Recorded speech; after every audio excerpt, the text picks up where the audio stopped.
daawwattoonni keenya kun kan daawwachuu jirtan qophii Dr. Google Showti. Har'a keessummaa isinii qabna. Keessummaan Samsom Markos Dirctor barreessaa fi production yookaan editing movie kana kan godhe Saamidha. Saami dhufuu keetiif galatoom. Saami artii Oromootii jettee ati hin beeka Chicago jiraatta maallaqa kee itti dhabdee yeroo kee itti dhabdee akkamirra jirame jechuun beektaa fiilmii afaan Oromoo yoo hojjettu mataa keetti yeroo qabattee kaatu salphaa wayista fakkaata barreessuu fi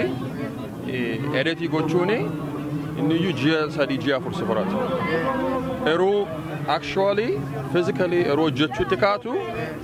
yeroo sana realize goota experience barbaachisa nama beeku nummoo kanatti seenuun keenya experience malee seen actoroota experience qabanii directoroota experience qabanii editing gochuus experience qabanii garuu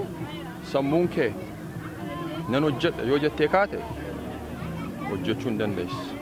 Okay, Sami, movie kana horii kee halkanii guyyaa Chicago irraa dhuftee jiruu kee dhistee family kee dhistee mucaa kee haadha manaa kee dhistee artii Oromoo guddisuudha dedicationii ati itti goote akkana ni beekutti baay'eedha. Akkan laalutti riskii fudhatte riskiin isaa ammam jettee laalta? Beektaa riskiin isaa saba keef gatii hojjettuu fi riskii guddaa miti. Sammuun kee saba koofin hojjedhaa afaan guddisna aadaa guddisna gatee jedhee fudhadhee fi financially ta'eesi intalli koo abbaa reefuun ta'een fiilmiin kun ji'a 3 erga isheen dhalatte ji'a 3 booddee fiilmiitti seen intala koo maatii koo dhiisee Chicago fi Minnesota gidduu deddeebi'u jechuun baay'ee namatti ulfaata garuu saba sacrifice gochuun irra something. Kanan dura siin haasa'een ture akka artii kana dedicate gootee movie kana hojjechuu jirtuu fi mee warra movie kana definitely gurgurtee maallaqan irraan argatin fundurattis challenge jiru siidoleen movie sanii asitti argee jira namni artii Oromoo kana guddisuudha tokkoffaa artii numti keenya movie Oromoo bituu yookaan kan kanan dura ba'ee gabaarra jiru waan hin jiraanne namni keenya hin baranne. Ati nama duraati artii kanarratti dedicate gootee riskii fudhattee maallaqa kee itti dhabdee yeroo kee itti dhabdee hojjechuu keetiif warra akka keetiif funduratti riskii kana fudhachuu barbaadanii artii Oromoo guddisuu barbaadan mee meseejii ati qabduuf? Ani meseejiin qabuuf jalqaba sammuudhaan jalqaba beektaa lollisi manaa kaa sammuu kee keessaa kaa kanaaf akkasna jalaa bada jettanii yaadina ammana na baasettee yaadin fookasiin kee objectiin kee afaan Oromoon hojjedhee saba kootiin dhiyeessa yoo jette possibilitiin jira ijoolleen kunis aktorootis akka orgoo ta'es taliilee taate kan taphatte amantiis ta'e ijoolleen kun maatii qabu mana barumsaa deemu part time dedicate godhanii fiilmii kana hojjetan kanaaf hojiin qaba mana barumsaan qabedee abstracting tokko sin dhaabin sammuu kee dura qajeelchuu sirre sammuu kee qajeelchuu taanaani bara baraani alagaa'een namman absaan hojjetanitti jechuudha namni gara abraan hojjetee abaluuna hojjete neen geenduma Oromooni ijoolleen Oromoo maaliif fiilmiin baasan maaliif muuziqaan baasan enne miti nama eenna malee ofii keenya initiative taaneen hojjetu inni baay'ee barbaachisaadha ani jalqaba fiilmii North America keessatti hojjedhe jechuuni nuufi salphit maalifi we should be ahead of the game instead of behind the game kanaafi abdiin an kutachiisu fiilmii haaraa ammas lammaffaa hojjechaa irra sadaffaa sitti fufna ijoollee kaanii hojjisa haasaa jirra kanaafi abbaan fiilmii hojjete riskii fudhachuu barbaade financially rewarding ilaalina dura financial rewarding kan dhufu it's in the future. It's just like Americans, how they invest in business. Yes. They don't think about today. They think about 10 days or 20 years from now. Akkasitti yaadu. Ani filmiin amma baase ittiin amma naa deebi'ee miti. I know 10, 15 years from now, intala koo ta'eesi saba koo fi ijoolleen dudduuba jiranii fi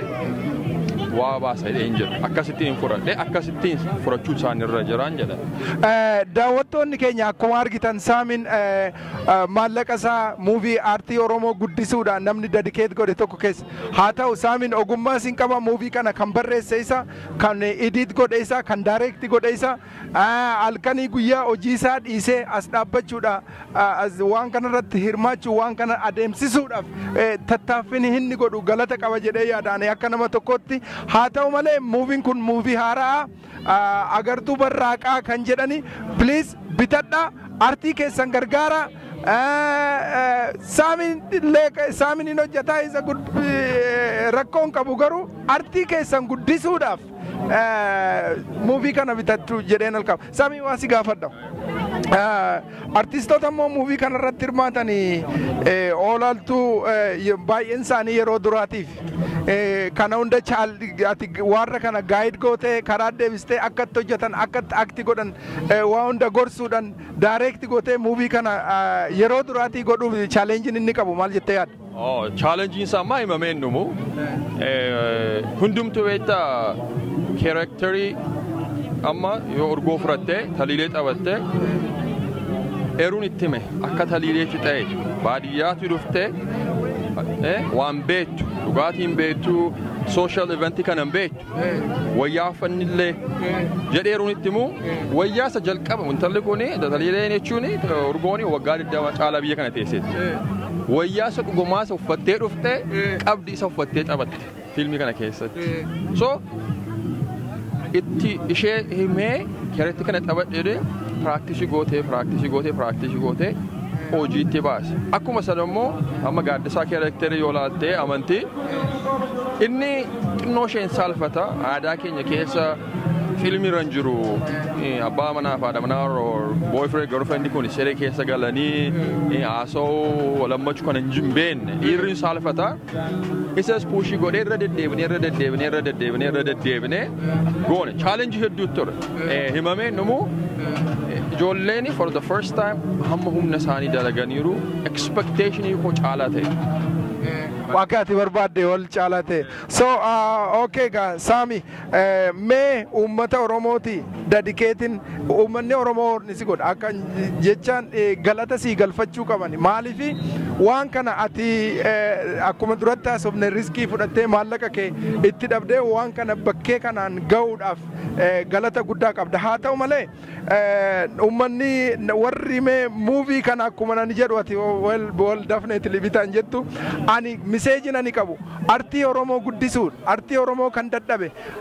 artii muuvii Oromoo bakka irraatitti muuvii 10-20 lakkaa'amtu kan hin geenye jira warri haa ta'u malee warri ollaa keenya artiin guddatanii bakka sadarkaa gaariirra ga'uu jiran nuyi artii keenya guddisuudha DVD kana bitachuu qabdanii artii keenya guddisuu qabdanii I think isas qarqaaruu qabdanii inni akka boru fuulduratti itti fufu horii itti baase kanallee argachuu qaba jedhee yaada haa ta'u malee Saami qophii Dr. Google irratti gaafiif deebii nuu kennuudhaaf Mataasi baraa